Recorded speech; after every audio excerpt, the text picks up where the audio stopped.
We're Hassani and Danielle Pettiford, and we're a real couple with real problems who almost called it quits. I was very frustrated. I became very disconnected, very jaded and cold. We have 4 children, going on 20 years of marriage, and we practice what we preach. Our mission, to change the way couples relate to one another and teach them the skills needed to improve the quality of their relationships.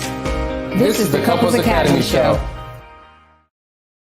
Well, good morning, everyone. My name is Hassani Pettiford, and this is the Couples Academy Show, and I am here at an undisclosed location here in New Jersey while I'm traveling, and want to remain committed to doing the show and giving you, some information and some insight that will help you in your journey of recovery. Today, we're talking about the topic, the betrayed. I'm so angry at my spouse. Now, interestingly enough, there's no way that we can talk about recovery without dealing with this very, very important topic.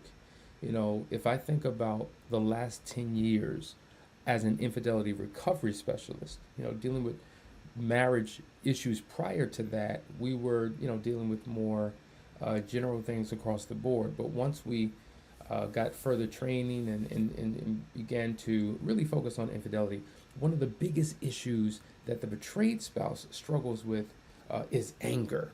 Now, whether anger mounted or manifested within that spouse when they first discovered it, can you imagine D-Day? All the things that are going on internally in one spirit, one heart, one mind, and one body. But then several weeks into the process, anger. Several months into the process, anger. Years have gone by, and there's this anger. And we need to talk about that today because even though we understand where the anger comes from, in terms of what has happened in the relationship, it is not an emotion that you can afford to have in your life because it will literally destroy you. Even though we talk about unforgiveness, how forgiveness is really for you and not the other person, the same thing with the anger. Oftentimes we're using anger as a form of punishment, and we want to, in essence, I'm getting into the message. Why don't we just take our time, because I want to go through several steps that are going to help you begin to identify the root causes of the anger and what you need to do about that. But listen really quickly before we get started, make sure you share. This is a good one, folks. You want to share this. If you have individuals in your life, friends, family, co-workers, associates that you know that are struggling with anger as a result of a marital situation, you want to let them know about this topic here this morning. And really quickly, Last Chance Weekend, it is fast approaching March 11th through the 13th. Please register. We still have a couple of spots left. We are right now in the first week of Foundry, but there's room for those who want to join, so it's not too late. And Unearthed, that will be starting March 16th. So make sure you go ahead and register for that. It's going to be a powerful experience, and we're going to start sharing some testimonials. We haven't done that yet with the Foundry or the Unearthed program, but it would be good for you to have insight on what's happening in those programs and how it can benefit you. All right, guys, we're going to dive right in.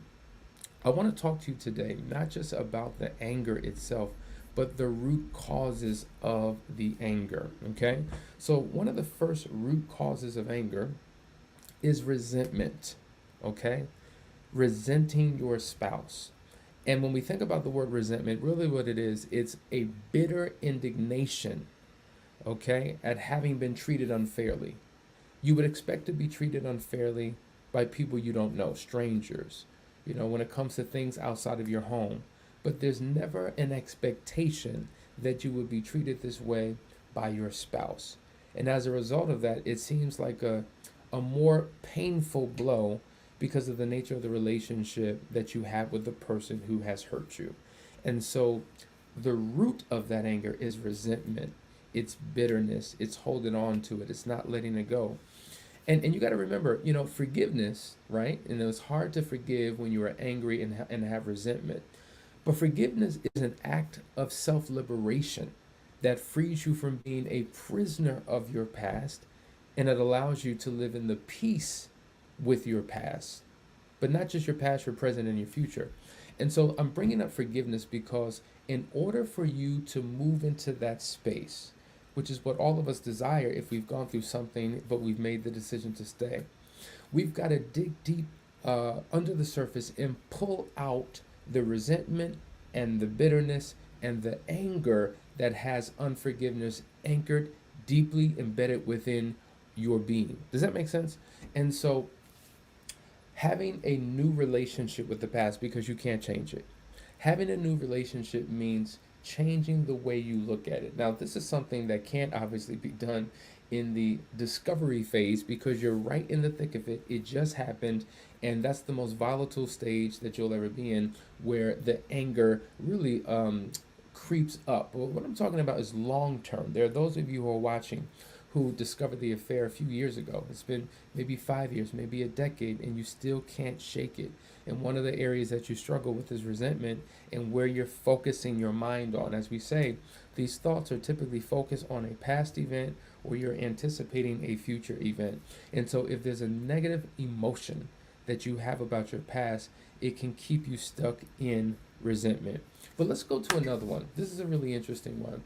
Some of the roots we're talking about of anger is what we would call soul ties. Okay, soul ties. Write that down. So if you think about it, we had a life before I do, right? So either we're talking about previous relationships, we're talking about how we grew up as children in our home, as we entered into adulthood. There were a number of experiences that we've had. There were hurts, there were pains, there were challenges, there were struggles, and some of those things helped to shape us. It helped us in terms of, well, when I say help, not in a good sense, but what it did was it contributed to our self-identity, okay? And so think about it. We talk about this all the time. Overwhelmingly, the majority of our issues that we struggle with stem back from a child. And so our past is literally littered with occurrences of pain. Our past is littered with occurrences that have really set us back. And so you grow up sometimes with walls. You grow up almost on guard. You grow up in high anticipation that something's going to happen. Or you grow up with this mindset that will say, I will never allow such and such to happen to me based upon things that have happened in the past. And then when things occur in your present that are reminiscent of things that have happened in your past, all of those wounds begin to resurface and those old emotions echo out from the past. Now, this is true, and I see this particularly often when a spouse is betrayed by their partner, but they grew up in a home where they saw one parent betrayed by the other. Now, we've talked about this before. When you cheat on your spouse, you're also cheating on the family because the family is impacted by what you do. Because, wait a minute, you cheated on my mother. You cheated on my father. So there's a pain that they carry with that.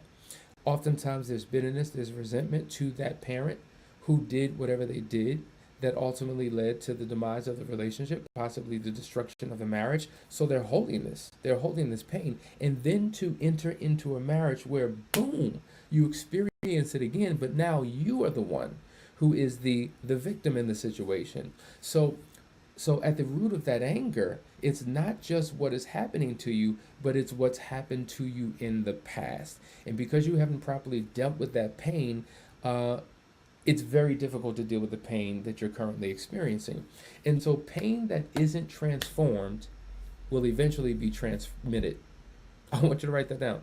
Pain that is not transformed will eventually be transmitted. So the pain that you have caused me, the pain from my past, now that I experience something that is painful, I'm going to transmit that pain back to you. And oftentimes this is that vengeful, retaliatory, you gonna get it because this is what you did to me. It becomes very tit for tat. And this is how both remain in a state of pain. So if you think that the unfaithful partner that caused it isn't in their own pain for what they've done, they are, but now there's the pain that they're getting that is transmitted from the person that they cheated against. So it's a sick, crazy cycle that we want both of the partners in the relationship to get out of. Now, interestingly, these wounds can be a significant source of anger and can cause an emotional response that is exaggerated, right? So I heard somebody say something that was so profound. When a hidden pain is triggered, we can have a $500 response to a $5 incident. It's just like, wait a minute, that response and that reaction didn't call for what has happened. But there's an over exaggeration oftentimes, not that we're minimizing what was done. And I'm not talking about infidelity, I'm just talking about anything, right? Anything. If I'm 5 minutes late, man, why are you reacting like that? If the food is not cooked enough, why are you? Because what happens is there's a hypersensitivity to any and all once that soul wound has been exposed again. Guys, I hope this is helping you. You're watching the Couples Academy, so stay right there. We'll be right back after this quick break, and we'll go deeper into the other roots of anger. Couples Academy is expanding its team to meet the growing demand of people in need of help around the world. So if you're a trained, licensed, or certified expert in marriage enrichment, infidelity recovery, sex therapy, life coaching, cognitive behavioral therapy, divorce mediation, financial coaching, or family therapy, contact us today.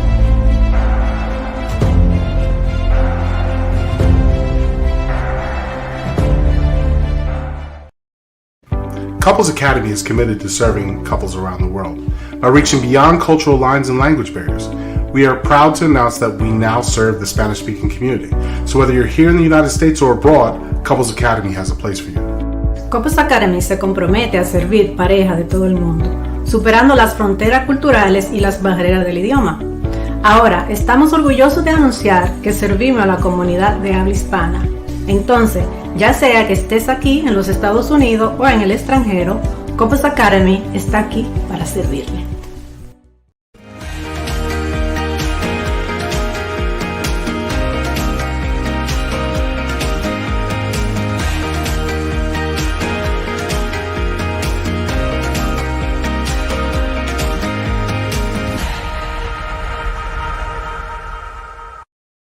All right, we're back, guys. We want you to share. If you love what we do, just share this. Even if you don't, can you do me a favor? Can you share this? Because this is one of those topics that I think a lot of people can resonate with. Anyway, let's go to our family. Vashawn, it is good to see you. Jaguar has a comment. Good morning.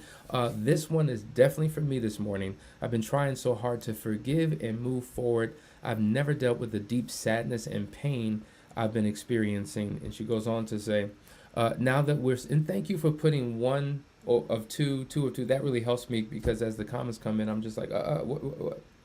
Yeah. Anyway, now that we're supposedly in a good place, I find myself full of resentment that I don't know how to address. So many years of deception have left me emotionally spent. I don't want to sound redundant or trite, but we do believe in the process of counseling. Find someone that can help you process it. That can help you make sense of it, because the reality is when you're relying on your own intellect, it can keep you trapped.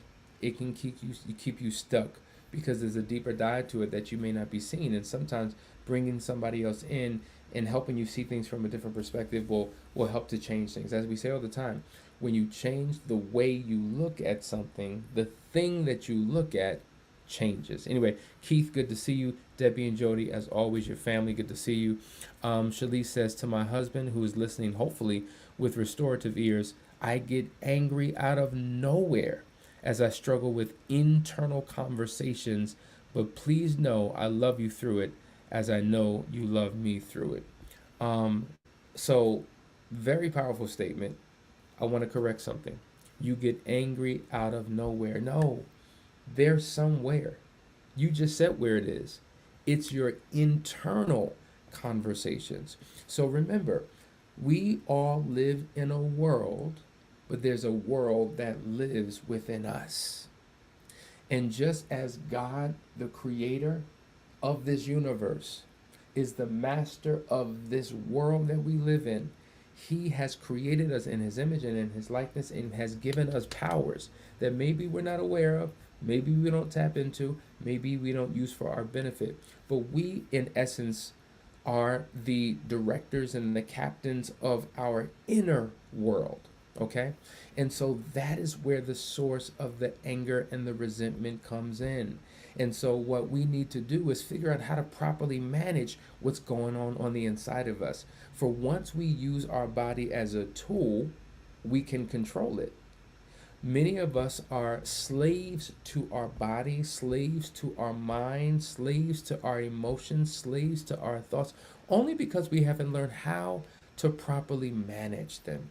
Once we begin to get our mind and our body and our emotions under control, now we know how to internally begin to deal with the resentment that we're holding on to. But let me just tell you, sis, I totally understand where you're at, and because it just hits you sometimes. It just comes on you. You could be watching something, you could be experiencing something, or you could be minding your own business doing nothing, and boom, the thought comes. And what happens oftentimes is we sit in that thought.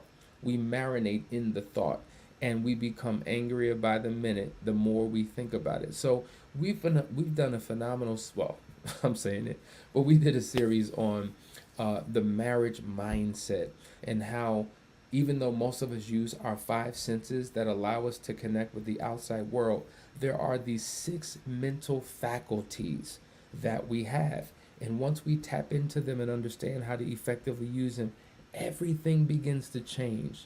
So thank you for sharing that comment. And listen, however we can help, we are here.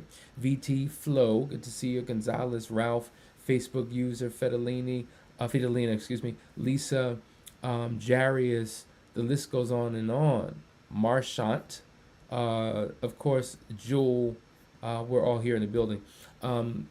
Yeah, here we go. So true. Forgiveness is for you, not the offender. Staying angry holds you captive and turns inward against you. Did you see that? So that just reiterates the point of how we need to begin to handle things. What if you try to move forward, but your spouse still keeps doing things behind your back and you can't move forward? Well, in the process, moving forward, there's two paths of moving forward. Remember, there's the individual path and there is the marriage path. You think about a 3-lane highway, 4-lane highway, but 3-lane. Your marriage is in that middle lane. You're on the left lane and your spouse is in the right lane. So everything's moving forward at the same time, but you'll realize that, wait a minute, I'm focusing on me making improvements, my spouse is not. So now we were on par, we were on pace, and now I'm moving forward while he's moving forward, but he's inching forward. Think about it, the left lane, I can go fast. The right lane is the slowest lane. And it's about making sure that, you're on par. But the fact of the matter is, and let's just be realistic about it, many of us will move at different paces. We're motivated at different times. And that's what makes the recovery process so challenging. So how do you move forward? Continuing to focus on your healing and your restoration and becoming the best version of yourself, while continuing to pray and to support the recovery of your spouse. Because the prayer and the hope is that eventually he will pick up speed and move forward. In terms of speed, let's go to the next thing. We're talking about the roots of anger. I want to talk to you now about guilt. Now, here's the paradox. We're talking about the guilt of the betrayed spouse. Usually this is something that is carried by the unfaithful spouse. But there is a guilt, because the reality is, now that this has been done to me, oftentimes I'm not showing up right. I'm broken. I'm a wreck. I do reckless things. I do unhealthy things because I'm in a state of unhealth, right? If you are unhealthy, it is hard to do healthy things. If you are healthy, it's pretty difficult to do unhealthy things. So what you do is an outward manifestation of what you're being on the inside. And so it's just like, think about speeding, and I've been guilty of that. I get pulled over by the police officer. He gives me a ticket and I'm mad. Now, I know I was responsible for it. I know I'm guilty of speeding, but I'm mad at the fact that I got the ticket. I'm mad at the fact that somebody's holding me accountable for what I'm doing, for my actions. And think about when you've been in a relationship where your spouse has hurt you, there's been a betrayal, and you're acting out, and you become a verbal assassin. Those of you who have our book, The Audacity of Marriage, 10 Principles of Lifelong Partnership, you know what that is. You're a verbal assassin, and everything you spit is venom. You're becoming physically violent. You're breaking things, tearing things up, burning things on fire. You're kicking, scratching, punching. You're doing things to put your spouse on blast. You're publicly humiliating them. Whatever you are doing, you are guilty of bad behavior, but yet don't want to be called out for it.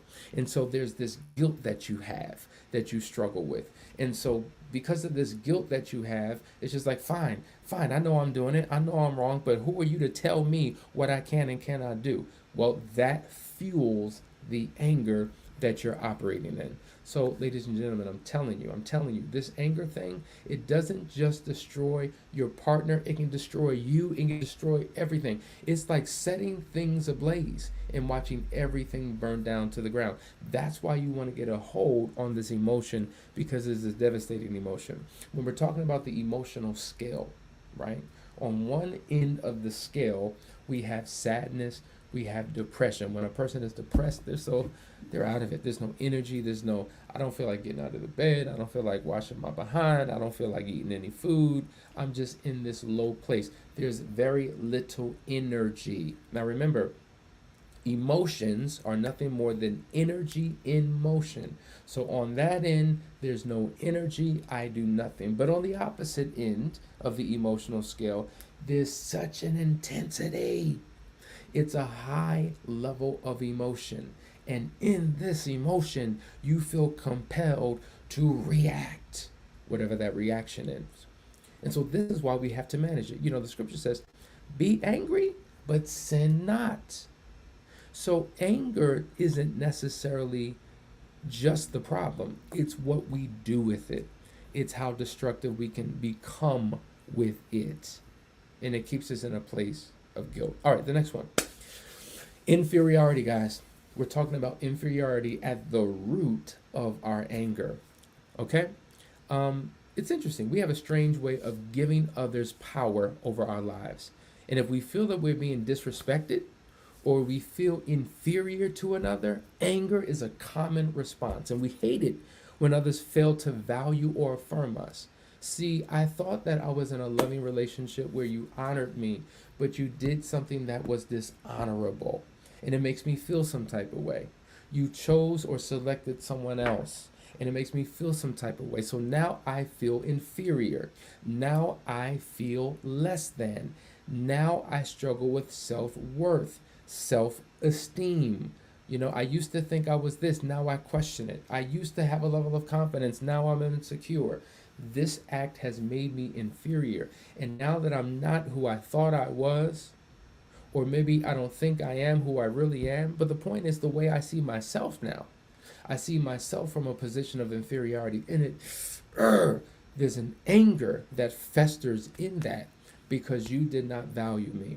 And so when we feel undervalued, it triggers a response in us to place all the blame on the other partner. Guys, I hope this is helping. I hope I'm giving you something that is insightful, because many of you are angry and you just don't know why, and you just don't know what to do with it. And I'm giving you the root of the anger, and tomorrow we'll talk about what you need to do with it. All right, let's go to the next one. What is at the root of my anger? Fear. I have a fear that it's going to happen again. I have a fear that you're going to hurt me.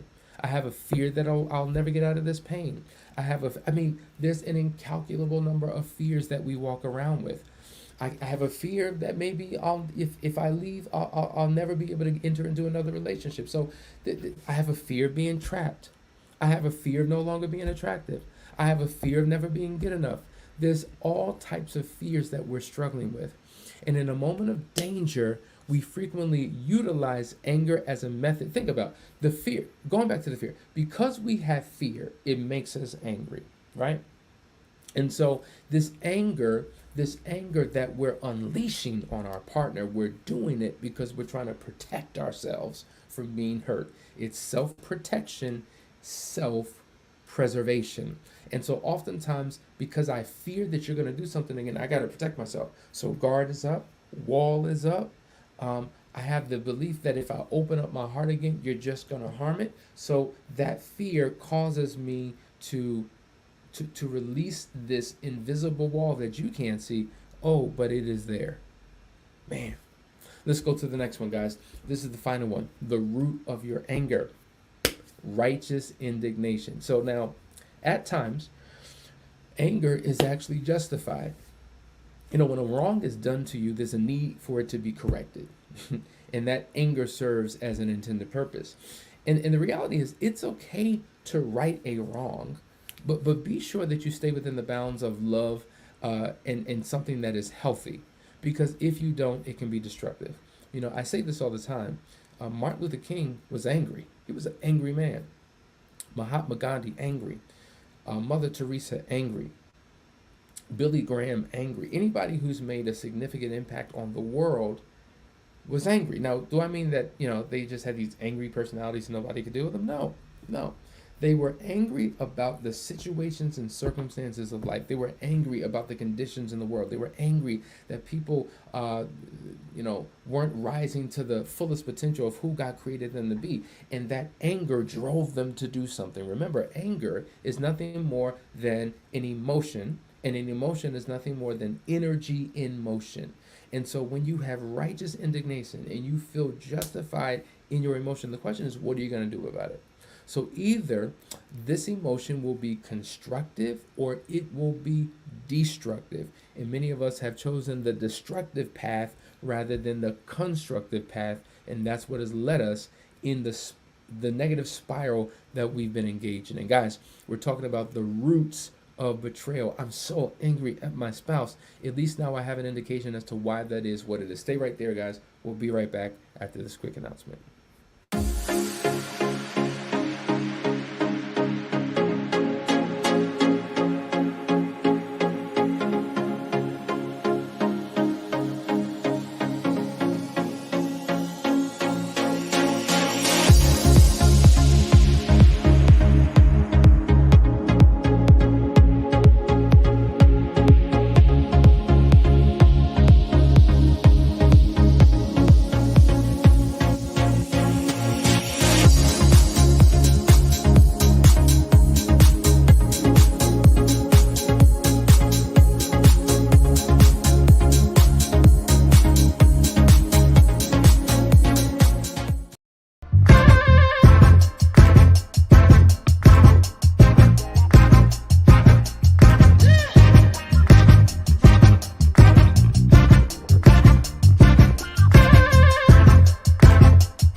Hey guys, we are back. You're watching the Couples Academy show. We're talking about the fact that, I'm just so angry at my spouse. And what prompted me to do this today is because, we have a number of clients that we work with all over the world, and quite a few of them, the betrayed spouse, they're going through a whole lot of hurt, a whole lot of pain. You got to realize that anger, okay? Anger is a secondary emotion, okay? It's a secondary emotion. The first emotion is really sadness. It's sadness. And I'm in such deep pain that sometimes I just don't know what to do. And I react. Think about being a parent. You have these children, you love these children, you provide for these children, you feed these children, you clothe these children, you want the best for your children. You want to do all these wonderful things for your children, but they just don't act right. These kids are crazy. They can be disrespectful. They can be dismissive. They can be selfish. They can do things without thinking. They're kids. That's what a lot of kids do when they go through certain phases.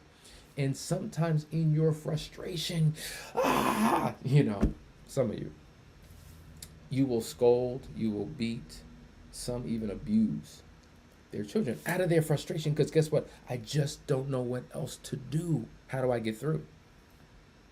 That's the same way we often feel with our spouses. And we punish them. And we punish them some more. And for many, it's a perpetual punishment that has no end. And so the reality is, if you've made the decision that you want to heal, if you've made the decision that you want to stay, this is not sustainable. You cannot stay in this state. You cannot continue to remain in this relational dynamic. It will literally destroy you from the inside out. So my prayer is that you take the time to get alone and by yourself. Take out a journal.